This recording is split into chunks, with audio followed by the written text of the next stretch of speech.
Good morning students. आज का हमारा टॉपिक है variation of atomic radii along group. पिछली वीडियो में मैंने एटॉमिक रेडियस के बारे में बताया और इसका वेरिएशन अलोंग द पीरियड बताया था। पीरियड का मतलब मीन्स लेफ्ट टू राइट जब जाते हैं एक पीरियडिक टेबल के अंदर।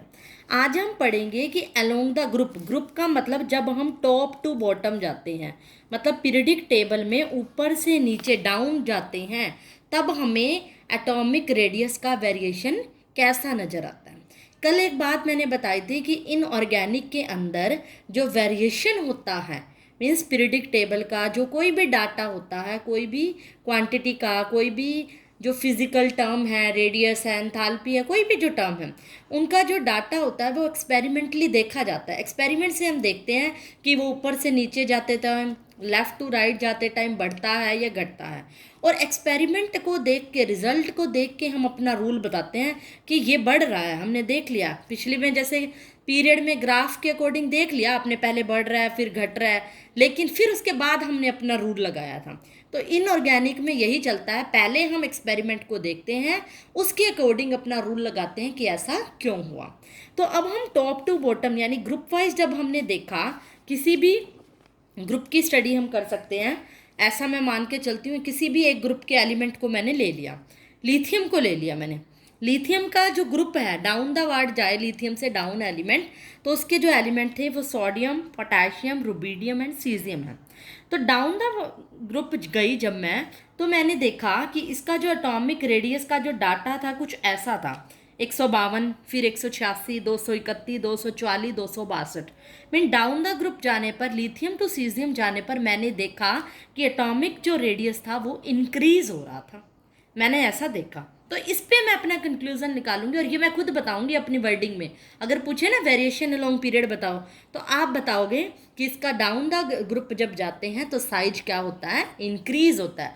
आपने आंसर में ये नहीं लिखना एक्सपेरिमेंटली ऐसा देखा गया, ये सिर्फ समझने के लिए है बात। आप सिर्फ ये लिखोगे as we move down the period, down the group, we see that from lithium to caesium atomic radium क्या होता है, इंक्रीज होता है। क्यों होता है इसका रीज़न हम फाइंड करेंगे। आंसर कोशिश किया करो इलेक्ट्रॉनिक कॉन्फ़िगरेशन से निकाला करो। जब मैंने यहाँ पर इसकी इलेक्ट्रॉनिक कॉन्फ़िगरेशन लिखी है last outermost valence shell की, बस वहीं से हमें आंसर मिल जाता है। तो मैंने देखा लिथियम की कॉन्फ़िगरेशन की तो 1s2 2s1 आया, सोडियम की लास्ट आउटर मोस्ट में 3s1 आया, पोटाशियम में 4s1, रुबीडियम में 5s1 और सीजियम में 6s1 आया। तो मीन्स इलेक्ट्रॉन क्या थे, जनरल कॉन्फ़िगरेशन आई ns1, मतलब n चेंज हो रहा है, s में क्या है, इलेक्ट्रॉन एक ही है। तो मैंने क्या देखा, लिथियम के केस में ये एटम है, मान लो इसका न्यूक्लियस है, लिथियम के केस में एक शेल है 2s1।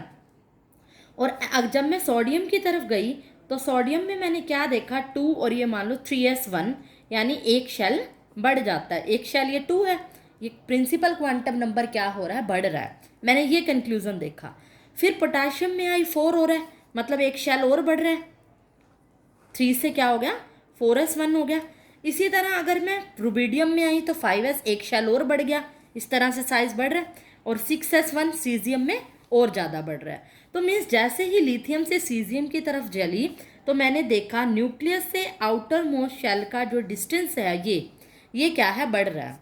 और मैंने आपको ये बताई थी डेफिनेशन, इसी डिस्टेंस को हम क्या बोलते हैं, रेडियस। रेडियस क्यों बढ़ रहा है, क्योंकि यहाँ पर डाउन द ग्रुप जाने पर, टॉप से बॉटम जाने पर प्रिंसिपल क्वांटम नंबर बढ़ रहा है।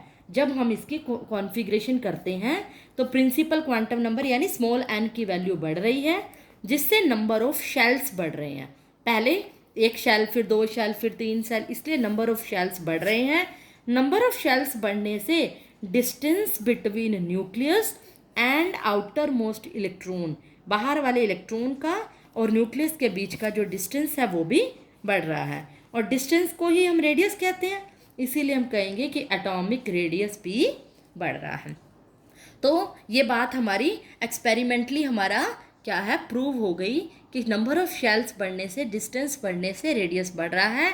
इसीलिए हम कहेंगे अलोंग द ग्रुप जाने पे एटॉमिक रेडियस में वेरिएशन क्या आ रहा है, इंक्रीज हो रहा है। इसमें कोई एक्सेप्शन नहीं है। जैसे पीरियड के अंदर जब हम गए थे तो हमें एक एक्सेप्शन देखने को मिलना था कि घट रहा था बाकियों का साइज, एक बार बढ़ रहा था हमने जब किया था, वो मैं आपको बता चुकी हूँ। मतलब हाँ एक्सेप्शंस थे, यहाँ कोई एक्सेप्शन नहीं है, सारे में ही एलिमेंट में हमने देखा कि जो साइज है वो डाउन द ग्रुप जाने पर बढ़ रहा है।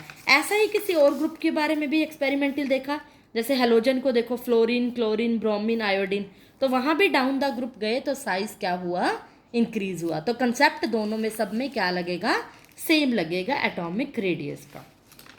ये तो था एटॉमिक रेडियस। अब मैं नेक्स्ट जो क्वांटिटी बता रही हूँ आपको, आयनिक रेडियस। बाकी सभी रेडियस मैं आपको बता चुकी हूँ, एक अकेला आयनिक रेडियस ही है जो मैंने आपको नहीं बताया, क्योंकि इसका कंसेप्ट थोड़ा सा अलग है, इसकी वेरिएशन अलग है। आज मैं सिर्फ इसकी इंट्रोडक्शन दूंगी कि आयनिक रेडियस के बारे में बताऊंगी, फिर इसकी वेरिएशंस के बारे में बताऊंगी, इसके थोड़े से रूल अलग हैं। पहले डेफिनेशन पढ़ो, the effective distance from the centre of the nucleus of the ion, वही है, मिलती जुलती है। Centre of the nucleus of the ion के बीच का जो डिस्टेंस होगा up to which it has influence in the ionic bond, ये मेन पॉइंट है, जहाँ पर इसका आयनिक बॉन्ड के बीच में क्या पड़ता है, इन्फ्लुएंस पड़ता है। मान लो कोई भी एटम है और ये बॉन्ड बना रहे हैं आयनिक बॉन्ड, कोई भी दो एटम मिलकर बॉन्ड बनाएंगे ना, ये ए एटम है, ये बी, ए और बी मिलेंगे तो बॉन्ड बनेंगे, एक अकेला एटम तो बॉन्ड नहीं बनाता। ये बॉन्ड बना रहे हैं, इधर से मान लिया कोई बी और सी और डी एटम है, वो बॉन्ड बना रहे हैं, क्लियर। इनके बीच का अब आयनिक बॉन्ड बना रहे हैं, मान लेती हूँ ये इस तरह से है, ये एटम ए है और ये एटम क्या है, बी है। अब ये आपस में बॉन्ड बना रहे हैं, ये अपने आप में एक एटम है, सी और डी मिलके एक एटम बन रहे हैं, और ए और बी मिलके एक एटम बन रहे हैं अपने आप में। ये और ये मिलकर बॉन्ड बनाएंगे तो आपस में क्या होंगे, इन दोनों ने बॉन्ड बनाना है तो पास आएंगे ना, टच होएंगे। चाहे इनमें अगर शेयरिंग होती है तो वो कोवलेंट है, दूर दूर होते हैं तो वैंडर वाल है, ये सब मैंने बताया हुआ। तो इसमें क्या होगा, आयनिक बॉन्ड में क्या होंगे, एटम्स पास आएंगे। पास आने पर अब मैंने आपको ये बात बताई हुई है कि सेंटर से आउटर मोस्ट के इलेक्ट्रॉन का डिस्टेंस क्या होता है, रेडियस। यहाँ से इसका रेडियस ये हुआ और इसका रेडियस क्या हुआ, ये हुआ। यहाँ से डिस्टेंस और आउटर मोस्ट शेल का रेडियस ये बताया मैंने, यहाँ से यहाँ तक का रेडियस ये हुआ। और आपको मैंने बताया भाई यहाँ से रेडियस, दोनों जब एटम टच करते हैं उनके रेडियस के डिस्टेंस को हम क्या बोलते हैं, इंटर न्यूक्लियर डिस्टेंस। बाकी केसेस में क्या करते थे, इंटर न्यूक्लियर डिस्टेंस का हाफ कर देते थे, वो क्या होता था, रेडियस।